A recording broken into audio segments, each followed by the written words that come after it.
ಇವರೊಬ್ರ ಬಗ್ಗೆ ಸಾಕಷ್ಟು ಟೈಮಿಂದ ಮಾತಾಡ್ಬೇಕು ಅಂತ ಅನ್ಕೊಂಡಿದ್ದೆ. ಆದ್ರೆ ಸಮಯ ಕೂಡ್ ಬಂದಿರಲಿಲ್ಲ. ಕೊನೆಗೂ ಆ ಟೈಮ್ ಬಂದೇ ಬಿಡ್ತು. ಎಸ್, ನಾನು ಹೇಳ್ತಾ ಇರೋದು ದುನಿಯಾ ವಿಜಯ್ ಅವರ ಬಗ್ಗೆ. ಬಾಡಿ ಬಿಲ್ಡರ್ ಆಗ್ಬೇಕು ಅಂತ ಅನ್ಕೊಂಡಿದ್ದ ಇವರು ಅಚಾನಕ್ ಆಗಿ ಫಿಲಂ ಇಂಡಸ್ಟ್ರಿಗೆ ಬರ್ತಾರೆ. ಪ್ರಾರಂಭದಲ್ಲಿ ಸೈಡ್ ಆಕ್ಟರ್, ವಿಲನ್ ಆಗಿ ಕಾಣಿಸ್ಕೊಳ್ತಿದ್ದ ಇವರು ದುನಿಯಾ ಸಿನಿಮಾದ ಮೂಲಕ ನಾಯಕನಾಗಿ ಕನ್ನಡ ಚಿತ್ರರಂಗಕ್ಕೆ ಪರಿಚಿತರಾಗ್ತಾರೆ. ಇವರ favourite hero super star Rajinikanth. ಇವರನ್ನೇ ಇನ್ಸ್ಪಿರೇಷನ್ ಆಗಿ ಇಟ್ಕೊಂಡು ಬಣ್ಣ ಅಲ್ಲ, ಟ್ಯಾಲೆಂಟ್ ಇದ್ರೆ ಸಾಕು, ಜನ ಒಪ್ತಾರೆ, ನಾನು ಜನರನ್ನ ಒಪ್ಪಿಸ್ತೀನಿ ಅನ್ನೋದನ್ನ ಪ್ರೂವ್ ಮಾಡಿ ಸುಮಾರು ಜನಕ್ಕೆ ಇನ್ಸ್ಪಿರೇಷನ್ ಆಗ್ತಾರೆ. ವಿಜಯ್ ಕುಮಾರ್ ಅವರ ದುನಿಯಾ ಸಿನಿಮಾ ಖಂಡಿತವಾಗಿ ಕನ್ನಡ ಚಿತ್ರರಂಗಕ್ಕೆ ಒಂದು ರೀತಿಯಲ್ಲಿ ಐ ಓಪನರ್ ಆಗಿತ್ತು ಅಂತ ಹೇಳ್ಬೋದು. ಈ ಸಿನಿಮಾದ ಮೂಲಕ ಕೇವಲ ದುನಿಯಾ ವಿಜಯ್ ಮಾತ್ರ ಅಲ್ಲ, ಕನ್ನಡ ಚಿತ್ರರಂಗಕ್ಕೆ ಸೂರಿ ಅವರಂತಹ ಒಬ್ಬ ಟ್ಯಾಲೆಂಟೆಡ್ ಡೈರೆಕ್ಟರ್ ಕೂಡ ಸಿಗ್ತಾರೆ. ಇದಕ್ಕೆ ಕೂಡ ದುನಿಯಾ ವಿಜಯ್ ಅವರು ಒಂದು ರೀತಿಯ ಕಾರಣನೇ. ಇದಾದ ನಂತರ ಸಾಕಷ್ಟು ಸಿನಿಮಾಗಳನ್ನ ವಿಜಯ್ ಅವರು ಮಾಡ್ತಾರೆ. ಆದ್ರೆ ಯಾವುದೇ ಸಿನಿಮಾ ಕೂಡ ವಿಭಿನ್ನವಾಗಿ ಅಥವಾ ಪಾತ್ ಬ್ರೇಕಿಂಗ್ ಅನ್ನುವಂತಹ ರೀತಿಯಲ್ಲಿ ಇರಲಿಲ್ಲ. ಬಹುತೇಕ ಎಲ್ಲಾ ಸಿನಿಮಾಗಳು ಕೂಡ ಕಮರ್ಷಿಯಲ್ ಫಾರ್ಮ್ಯಾಟ್ ಅಲ್ಲಿ ಅದೇ ರೊಟೀನ್ ಮಾಸ್ ಮಸಾಲಾ ಕಂಟೆಂಟ್ ಗಳನ್ನ ಹೊಂದಿರುವಂತಹ ಸಿನಿಮಾ ಆಗಿತ್ತು. ದುನಿಯಾ ವಿಜಯ್ ಅವರ ಸಿನಿಮಾ ಅಂತ ಹೇಳಿದ್ರೆ ಸಾಕು, ಜನ ಹೇಳ್ತಿದ್ದು ಒಂದೆರಡು ಫೈಟ್ ಇರುತ್ತೆ, ಒಂದ್ ಐಟಮ್ ಸಾಂಗ್ ಇರುತ್ತೆ ಅನ್ನುವಂತಹ ರೀತಿಯಲ್ಲಿ ಮಾತಾಡ್ತಾ ಇದ್ರು. ಅದಾದ ನಂತರ ಮಧ್ಯದಲ್ಲಿ ನಿಮ್ಗೆಲ್ಲ ಗೊತ್ತು, ದುನಿಯಾ ವಿಜಯ್ ಅವರು ಸಾಕಷ್ಟು ಕಾಂಟ್ರವರ್ಸಿಗಳಲ್ಲಿ ಕೂಡ ತಮ್ಮನ್ನ ತಾವು ಕಾಣೋ ಹಾಗೆ ಮಾಡ್ಕೋತಾರೆ. ಅದು ಅವರ ಪರ್ಸನಲ್ ಪ್ರಾಬ್ಲಮ್ ಇರ್ಬೋದು, ಅಥವಾ ಸ್ನೇಹಿತರ ಜೊತೆಗಿನ ಜಗಳ ಕೂಡ ಇರ್ಬೋದು. ಅದರಲ್ಲಿ ಅವ್ರು ತಪ್ಪಿದ್ಯೋ ಇಲ್ವೋ ಅದು ಬೇರೆ ವಿಚಾರ. ಆದ್ರೆ ನಿಮ್ಗೆಲ್ಲ ಗೊತ್ತು, ಒಬ್ಬ ಸೆಲೆಬ್ರಿಟಿಯ ಹೆಸರು ಒಂದು ಕಾಂಟ್ರವರ್ಸಿಯಲ್ಲಿ ಬಂತು ಅಂತ ಅಂದ್ರೆ ಮೀಡಿಯಾದವರು ಅದನ್ನ ಯಾವ ರೀತಿಯಲ್ಲಿ ಹಬ್ಬ ಮಾಡ್ತಾರೆ ಅಂತ. ದುನಿಯಾ ವಿಜಯ್ ಅವರ ಜೀವನದಲ್ಲಿ ಕೂಡ ಆಗಿದ್ದು ಅದೇನೆ.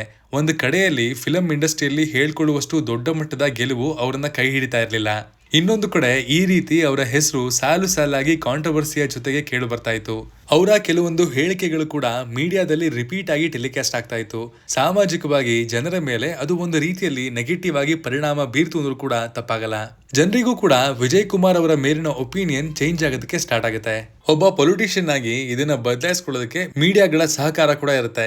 ಆದ್ರೆ ಒಬ್ಬ ಆಕ್ಟರ್ ಆಗಿ ಇದನ್ನ ಅವರು ತೊಳ್ಕೊಳ್ಳೋದಕ್ಕೆ ಅಷ್ಟೊಂದು ಸುಲಭ ಇರಲಿಲ್ಲ.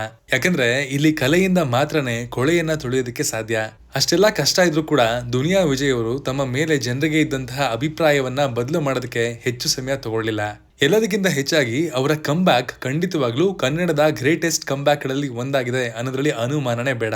ನಾಯಕನಾಗಿ ಸಾಲು ಸಾಲು ಸಿನಿಮಾಗಳಲ್ಲಿ ಸೋತಿದ್ರು ಕೂಡ ತಮ್ಮ ಕಾಂಟ್ರವರ್ಸಿಗಳ ಮೂಲಕ ಮೀಡಿಯಾಗಳ ಬಾಯಿಗೆ ಆಹಾರ ಆಗಿದ್ರು ಕೂಡ ಅದನ್ನ ಸರಿ ಮಾಡ್ಕೊಳ್ಳೋದಕ್ಕೆ ದುನಿಯಾ ವಿಜಯ್ ಅವರ ಪಾಲಿಗೆ ಬಂದಿದ್ದೆ ಸಲಗಾ ಸಿನಿಮಾ. ರೈಟರ್ ಆಗಿ, ಡೈರೆಕ್ಟರ್ ಆಗಿ ಈ ಸಿನಿಮಾದ ಮೂಲಕ ಕನ್ನಡ ಚಿತ್ರರಂಗಕ್ಕೆ ಒಂದು ಹೊಸ ಸಂಚಲನವನ್ನ ತರ್ತಾರೆ ವಿಜಯ್ ಕುಮಾರ್ ಅವರು. ಯಾರು ಕೂಡ ಅವರ ಡೈರೆಕ್ಷನ್ ಮೇಲೆ ನಂಬಿಕೆ ಇಟ್ಟಿರಲಿಲ್ಲ.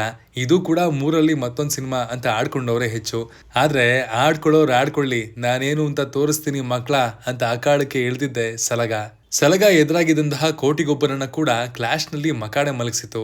ಡೆಬ್ಯೂ ಡೈರೆಕ್ಷನ್ ಸಿನಿಮಾನೇ ಇಷ್ಟೊಂದು ದೊಡ್ಡ ಮಟ್ಟದ ಸಕ್ಸಸ್ ಕಂಡಿದ್ದು ಕೇವಲ ದುನಿಯಾ ವಿಜಯ್ ಅವರ ಪರ್ಸನಲ್ ಗೆಲುವು ಮಾತ್ರ ಅಲ್ಲ, ಕನ್ನಡ ಚಿತ್ರರಂಗಕ್ಕೆ ಮತ್ತೊಬ್ಬ ಭರವಸೆಯ ನಿರ್ದೇಶಕರನ್ನ ಕೂಡ ಕೊಡ್ತು. ಇನ್ನು ಪರ್ಸನಲ್ ಗೆಲುವಿನ ವಿಚಾರಕ್ಕೆ ಬರೋದಾದ್ರೆ ಖಂಡಿತವಾಗ್ಲೂ ಈ ಗೆಲುವು ದುನಿಯಾ ವಿಜಯ್ ಅವರಿಗೆ ಪರ್ಸನಲ್ ಆಗಿತ್ತು. ಇರೋ ಚಾಲೆಂಜಸ್ ಗಳನ್ನ ಎದೆ ಮೇಲೆ ಇಟ್ಕೊಂಡು ಎದ್ದು ನಿಂತಹ ಭೀಮಾ ಕನ್ನಡ ಚಿತ್ರರಂಗವನ್ನ ಆಳೋದಕ್ಕೆ ಸ್ಟಾರ್ಟ್ ಮಾಡಿದ್ರು. ಈ ಘಟ ಯಾವ ಕಾಂಟ್ರವರ್ಸಿಗೂ ಕೂಡ ಹೆದರ್ಕೊಳ್ಳಲ್ಲ. ಯಾಕಂದ್ರೆ ಟ್ಯಾಲೆಂಟ್ ಇದೆ, ಆ ಟ್ಯಾಲೆಂಟ್ ಮೂಲಕನೇ ಜನರ ಮನಸ್ಸನ್ನ ಗೆಲ್ತೀನಿ, ನನ್ನ ಮೇಲೆ ಇರುವಂತಹ ನೆಗೆಟಿವ್ ಯೋಚನೆಗಳನ್ನ ಪಾಸಿಟಿವ್ಗೆ ಕನ್ವರ್ಟ್ ಮಾಡ್ತೀನಿ ಅಂತ ಹೇಳಿ ಅದನ್ನ ಮಾಡಿ ತೋರಿಸಿದಂತಹ ಎಕ್ಸಾಂಪಲ್ ಆದ್ರು. ನಮ್ಮ ಕನ್ನಡ ಚಿತ್ರರಂಗದಲ್ಲಿ ಕೆಲವೊಂದು ನಟರು ಸಿನಿಮಾ ಮಾಡ್ತಾರೆ ಅಂತಂದ್ರೆ ಅದು ರಿಲೀಸ್ ಆಗೋದಕ್ಕಿಂತ ಮುಂಚೆನೆ ಆಡಿಯನ್ಸು ಇವ್ರ ಸಿನಿಮಾ ಖಂಡಿತವಾಗ್ಲೂ ಚೆನ್ನಾಗಿದ್ದೇ ಇರುತ್ತೆ, ಇವ್ರ ಸಿನಿಮಾ ಮಾಡ್ತಾರೆ ಅಂದ್ರೆ ನೋಡ್ಲೇಬೇಕು ಅನ್ನೋ ಮಾತಿದೆ. ಅಂತಹ ನಾಯಕ ನಟರ ಪೈಕಿಯಲ್ಲಿ ವಿಜಯ್ ಕುಮಾರ್ ಅವರು ಕೂಡ ಇತ್ತೀಚಿನ ವರ್ಷಗಳಲ್ಲಿ ತಮ್ಮ ಸ್ಥಾನವನ್ನ ಭದ್ರವಾಗಿ ಖಚಿತಪಡಿಸಿಕೊಂಡಿದ್ದಾರೆ. ಅವರ ಸ್ಕ್ರಿಪ್ಟ್ ಸೆಲೆಕ್ಷನ್ ಹಾಗೂ ಅವರ ಟೀಮ್ ನಿಜಕ್ಕೂ ಕೂಡ ಇತ್ತೀಚಿನ ವರ್ಷಗಳಲ್ಲಿ ಮಾಡ್ತಾ ಇರುವಂತಹ ಕೆಲಸ ಹಾಗೂ ಕೊಡ್ತಾ ಇರುವಂತಹ ಔಟ್ಪುಟ್ ಅವರನ್ನ ಆ ಟಾಪ್ ಸ್ಥಾನದಲ್ಲಿ ಇರಿಸಿದೆ. ಇತ್ತೀಚೆಗೆ ರಿಲೀಸ್ ಆಗಿರುವಂತಹ ಲ್ಯಾಂಡ್ ಲಾರ್ಡ್ ಸಿನಿಮಾ ಕೂಡ ಚೆನ್ನಾಗಿತ್ತು. ಸಲಗ ಹಾಗೂ ಭೀಮಾ ಸಿನಿಮಾದ ಮೂಲಕ ಅವರು ಸಮಾಜಕ್ಕೆ ಕೊಡ್ತಾ ಇರುವಂತಹ ಸಂದೇಶ ಹಾಗೂ ಆ ಬದಲಾವಣೆಗಾಗಿ ಅವರು ನಿಜ ಜೀವನದಲ್ಲಿ ಕೂಡ ಸಾಕಷ್ಟು ಕೆಲಸಗಳನ್ನ ಮಾಡ್ತಾ ಇರೋದನ್ನ ಜನ ಒಪ್ಕೊಂಡಿದ್ದಾರೆ.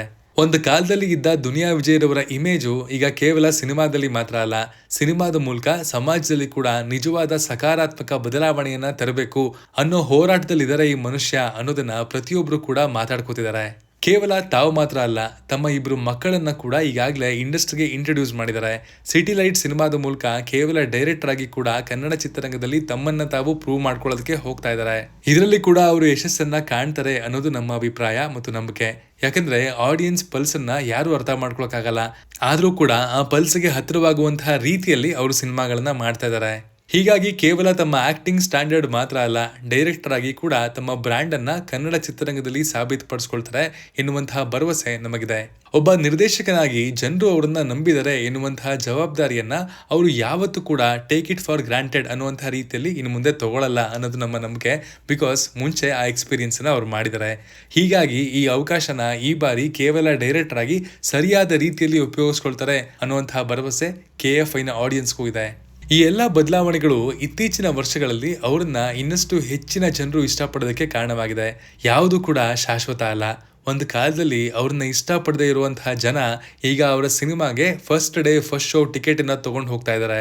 ಟ್ಯಾಲೆಂಟ್ ಹಾಗೂ ಹಾರ್ಡ್ ವರ್ಕ್ ಇದ್ರೆ ಖಂಡಿತವಾಗ್ಲೂ ಎಂತಹ ಪರಿಸ್ಥಿತಿಗಳನ್ನ ಕೂಡ ಕಿತ್ತಿ ಎಸಿಬಹುದು ಅನ್ನೋದಕ್ಕೆ ದುನಿಯಾ ವಿಜಯ್ ವಿಜಯ್ ಕುಮಾರ್ ಅವರೇ ಒಂದು ಜೀವಂತವಾದ ಉದಾಹರಣೆ ಅಂತ ಹೇಳ್ಬೋದು.